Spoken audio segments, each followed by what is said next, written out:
Hello everyone, welcome back with a new video of झटपट series. मैं आपका host and mentor Soumen Jha स्वागत करता हूं आपका इस नए वीडियो सेशन में। जी हाँ दोस्तों, झटपट सीरीज का कारवां बढ़ता जा रहा है क्योंकि आपका प्यार, सहयोग, सब कुछ हमारे साथ है। हम ऐसे वीडियोस बनाते रहेंगे और आप तक ज्ञान के द्वारा ज्ञान की बातें पहुंचाते रहेंगे। तो देखना ना भूले और जुड़े रहें ज्ञान बाय सौमेन झा। आज हम इस वीडियो में बात करेंगे इंसॉल्वेंसी एंड बैंक्रप्सी कोड की।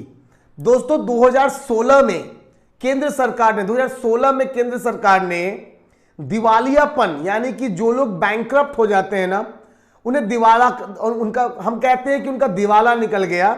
दिवालियापन की अवस्था को हम लोग समझते हैं बैंक्रप्सी से। यहां पे समझने की बात यह है कि 2016 में सरकार ने एक अहम बिल, यू कैन से कानून बनाया हमारे पार्लियामेंट से, जिस कानून ने सशक्त किया ऐसी अवस्थाओं में जो देनदार है, ठीक है, जो लेनदार है, लेनदार मतलब पैसे लेने वाले, जो कि पैसा दिए हैं अब उनको पैसा वापस चाहिए, तो ऐसे जो लेनदार है ना, उनको प्रोटेक्शन मिल सके अपने पैसे के एगेंस्ट। ठीक है, आइए जानते हैं एक एक माइनर डिटेल इस बैंक्रप्सी कोड 2016 के बारे में। फटाफट से झटपट सीरीज में जुड़े रहिए और देखते रहिए ऐसी ही ज्ञानवर्धक वीडियोस ओनली ऑन ज्ञान बाय सौमेन झा। केंद्रीय वाणिज्य एवं उद्योग और उपभोक्ता कार्य, खाद्य एवं सार्वजनिक वितरण तथा वस्त्र मंत्री श्री पीयूष गोयल, आप देख सकते हो डिपार्टमेंट्स की बौछार हो रखी है। मतलब एक एक व्यक्ति के कंधे पे इतने मंत्रालय हैं। फिर से एक बार दिमाग में रख लो, केंद्रीय वाणिज्य एवं उद्योग, ठीक है ना। ओवरऑल ये क्या है, तो ये हमारे यहाँ के वाणिज्य मंत्री हैं। वाणिज्य यानी कि कौन सा मिनिस्टर, इंडस्ट्री कॉमर्स के अंदर आ जाएगा ये। उपभोक्ता कार्य, खाद्य एवं सार्वजनिक वितरण तथा वस्त्र मंत्री यानी कि कपड़ा मंत्री, ठीक है, टेक्सटाइल मिनिस्टर श्री पीयूष गोयल जी ने दिवाला और दिवालियापन संहिता को 2016 को एक परिवर्तनकारी सुधार बताया। ठीक है, आइए जानते हैं कि क्या है ये संहिता, यानी कि इस कानून के अंदर कौन सी मुख्य बातें हैं और हमें जो जाननी बहुत जरूरी है।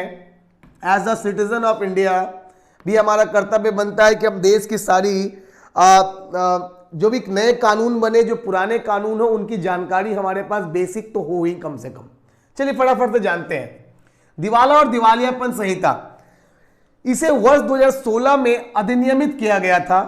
यह व्यावसायिक फार्मों के दिवाला समाधान से संबंधित विभिन्न कानूनों को समाहित करता है। यह समझने की बात क्या है गाइस कि दिवाला कानून क्या है।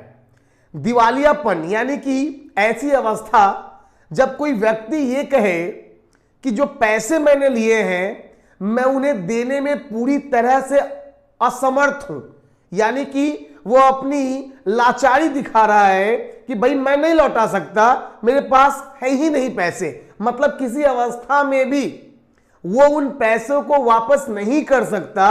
उस अवस्था को हम लोग बैंक्रप्सी या दिवालियापन कहते हैं। ठीक है, यह दिवालियापन की समस्या को समाधान के लिए सभी वर्गों के देनदारों और लेनदारों को एक समान मंच प्रदान करता है। मतलब कुल मिला के समझ लो कि 2016 में बनाई गई इस दिवाला और दिवालियापन संहिता, ठीक है, बैंक्रप्सी कोड 2016 जो है ना, वो क्या करता है, एक सिंगल प्लेटफॉर्म देता है लेनदार और देनदार के बीच में। ठीक है, उनको आइए फटाफट से जानते हैं कुछ इसकी डिटेल्स में इसकी बातों को। पहले हम कुछ इंपॉर्टेंट टर्म्स को कंप्लीट कवर करेंगे। पहला है आपका इंसॉल्वेंसी। क्या होता है इंसॉल्वेंसी? देखो, यह एक ऐसी स्थिति होती है जिसमें कोई व्यक्ति या कंपनी, यानी कि जैसे मान लो कोई अगर मिस्टर एक्स है, ठीक है, मिस्टर एक्स है जिसने पैसा लिया, क्या लिया, इसने पैसा लिया यानी कि इसने लोन लिया। ठीक है, तो यहां बात मिस्टर एक्स की हो रही है, लोन लेने वाले की अपने बकाया ऋण चुकाने में असमर्थ होती है। मतलब it's a stage, this is the kind of stage और a condition when Mr. X is saying that look, I am not able to return your money. That is what we called what? Insolvency. Now बात करते हैं bankruptcy क्या है guys. यह एक ऐसी स्थिति है जबकि सक्षम न्यायालय द्वारा एक व्यक्ति या संस्था को दिवालिया घोषित कर दिया जाता है। मेरी बात को समझो, एक होता है कि अगर मुझे कोई बोले पढ़ाने के लिए, एज अ टीचर अगर कोई मुझे बोलता है पढ़ाने के लिए, तो मैं मान लो बहाने बना रहा हूं कि भाई मुझे तो बुखार हो गया है ना, मुझे तो बुखार हो गया, मैं नहीं आज आ सकता पढ़ाने, मैं नहीं पढ़ा पाऊंगा, ठीक है ना। तो ये हम बोलेंगे इसको, क्योंकि मैं बोल रहा हूं, है ना। अब मैं कोई ब्रह्मा तो हूं नहीं, मैं कोई गीता तो हूं नहीं कि लोग मेरे सर पे हाथ रख के कसमें खाते होंगे कि मैं सौमेन की कसमें खाता हूं, है ना, कि भाई मैं जो बोलूंगा सच बोलूंगा, है जी। तो भाई मैं, हो सकता है कि मैं झूठ भी बोल रहा हूं, ये मैं व्यक्त कर रहा हूं अपने बारे में, अपनी परिस्थिति को समझा रहा हूं सामने वाले को, वो इंसॉल्वेंसी है। अब मेरी इसी बात को कोई डॉक्टर आ जाए, डॉक्टर अपने पुर्जे पे लिख दे कि हाँ भैया ये जो टीचर है जिनका नाम सौमेन झा है, सही में ये बीमार है, इनको 2 फीवर हो चुका था, है ना, इनकी पट्टियां लगी हुई थी, हमने इनका इलाज किया है, इनको दवाइयां दी हैं, है ना, और इसका ये रिसिप्ट है। अब मैं जब रिसिप्ट दिखाऊंगा तब तो भाई मुझे बुखार हो या ना हो मानना पड़ेगा तुम्हें, हैं जी। सिमिलरली यही बात है, बैंक्रप्सी क्या है, जब न्यायालय, दिमाग याद रखेंगे कौन सा न्यायालय, ये एक सिविल का मामला होता है, तो सिविल न्यायालय जब इस बात की पुष्टि कर दे कि भैया सही में मिस्टर एक्स जो है वो तो पूरी तरीके से बैंक्रप्ट यानी कि दिवाला निकल चुका है, लौटाने के लायक उसके पास पैसे नहीं बचे हैं, तो उस अवस्था को हम लोग बोलेंगे बैंक्रप्सी। होप आप समझ गए होंगे बहुत बढ़िया से कि क्या है ये चीज, ठीक है। चलिए आगे बढ़ जाते हैं अगले पेज पे। प्रमुख प्रावधानों को समझते हैं इस 2016 के इस एक्ट के बारे में। संकटग्रस्त कॉर्पोरेट देनदार, ठीक है, को नए तंत्र के अंतर्गत बकाया ऋण की समस्या को हल करने के लिए अपने 2/3 लेनदारों को अनुमोदन के साथ एक पीआईआरपी शुरू करने की अनुमति है। समझने की बात है सबसे पहले कि पीआईआरपी क्या है। एक पीआईआरपी क्या होता है, ये प्रीपैक होता है, ये प्रीपैक का मतलब लेनदार और देनदार, ठीक है, लेनदार जो कि लेना है जिसको, और देनदार जिसको देना है। समझ लो, थोड़ा सा इस कंफ्यूजन को दूर कर लो कि लेनदार कौन होगा और देनदार कौन होगा, ठीक है।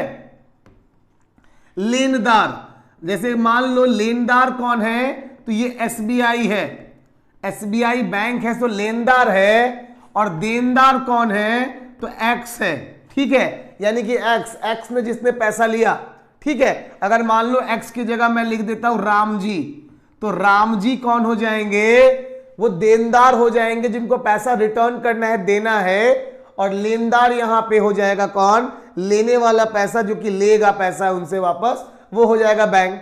अब इसका दूसरा पहलू भी है, ठीक है, अब इसका दूसरा पहलू भी है, वो पहलू समझ लो एक बार लेनदार और देनदार के केस में। एक सेकेंड डिटेल कर दूं। देखो लेनदार, अब अगर मैं फेज 1 में बात करूं कि पैसा लेने वाला कौन, ठीक है ना। अब मैं ऐसे बात कर रहा हूं कि लोन इशू होने के टाइम, ध्यान दो, लोन इशू होने के टाइम, इशू करने के टाइम क्या होता है, जो एसबीआई होगा, एसबीआई बच्चों, वो कौन हो जाएगा, वो देनदार हो जाएगा, यानी कि लोन देने वाला, ठीक है ना। और उस समय जो ये एक्स है या फिर राम जी है, राम जी, ये राम जी कौन हो जाएंगे, ये लेनदार हो जाएंगे, लोन लेने वाले। तो मैंने आपको दोनों पहलू समझाने का प्रयास किया है, कंफ्यूजन मत होना।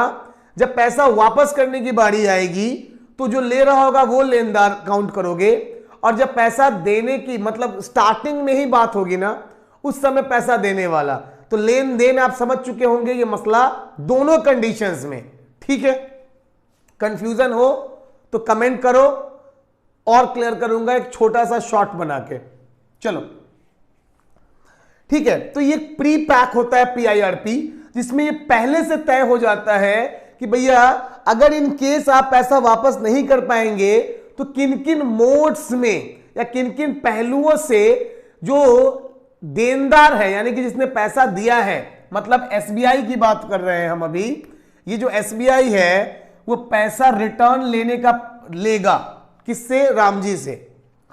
कॉर्पोरेट देनदार वह व्यक्ति है जो किसी अन्य व्यक्ति को कर्ज देता है, जैसे कि मैंने कहा कॉर्पोरेट देनदार एसबीआई, ठीक है, कॉर्पोरेट देनदार यानी कि एसबीआई वो जो किसी को कर्ज दे रहा है, किसको दे रहा है?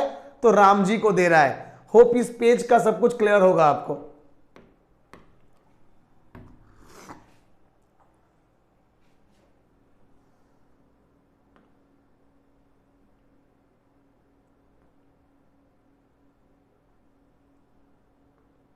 हाँ जी, आ जाते हैं फटाक से।